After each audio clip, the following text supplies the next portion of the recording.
Pape Demba Diallo, directeur exécutif en charge des investissements au niveau du FONSIS et président du conseil d'administration de la société SCID, SA, qui a comme mission de structurer le financement et de construire l'ISEP de Diamniadio.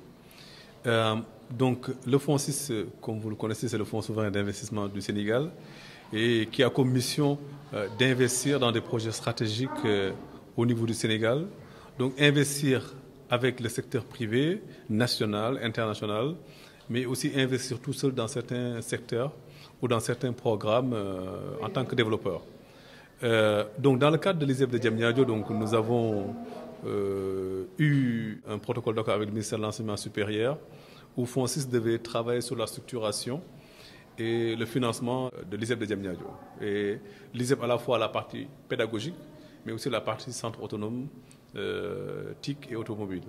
Donc nous avons eu des contacts avec Catalyst qui était déjà en contact avec le ministère de l'Enseignement supérieur et de la Recherche. Et donc nous avons créé cette entreprise commune qui s'appelle SCID, Société de construction de l'ISEP de Diamniadio. Et SCID, dont je suis le PCA, a comme mission de structurer le financement, de construire l'ISEP de Diamniadio. Donc, comme je l'ai dit tout à l'heure, la partie pédagogique, donc l'extension de ce qui est fait actuellement par COICA, mais aussi de construire les centres autonomes TIC et automobiles. En tant que PCA, donc, mon rôle, c'est de m'assurer de la gouvernance de l'entreprise, qui est une société anonyme avec conseil d'administration. Et parce que l'un des volets de la mission de FONSIS, c'est de s'assurer que les entreprises dans lesquelles nous investissons, la gouvernance est bien faite. Parce que c'est la gouvernance qui est à la base de la performance. Et donc, en tant que PCA, donc, mon rôle, c'est de m'assurer que la gouvernance est respectée, qu'elle se passe très bien. Et nous avons un directeur général qui est chargé d'exécuter en fait les objectifs que lui fixe le conseil d'administration et de s'assurer que la mission de l'entreprise est bien faite.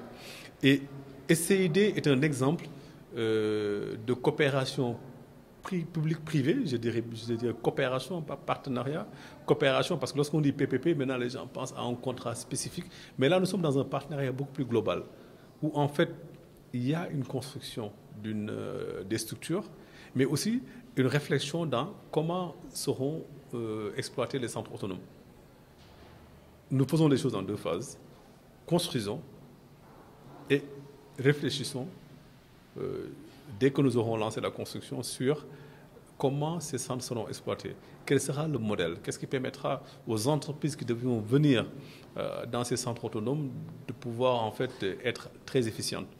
Et là, nous sommes dans le domaine de l'enseignement supérieur, qui est un domaine qui, a priori, à part les investissements privés dans une école privée, mais qui, a priori, pour l'enseignement public, est un secteur où le privé ne devrait pas entrer.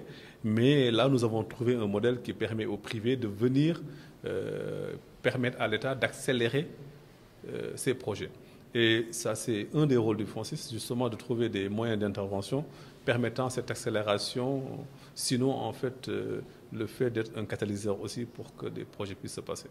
Nous avons, avec Catalyst et le directeur de l'ISEP, convenu que nous allons nous concentrer d'abord sur la structuration de la construction, mais dès qu'on met ça derrière nous, ça sera fait dans quelques semaines, en fait, on va maintenant se concentrer et regarder comment nous allons en fait gérer ces centres autonomes-là.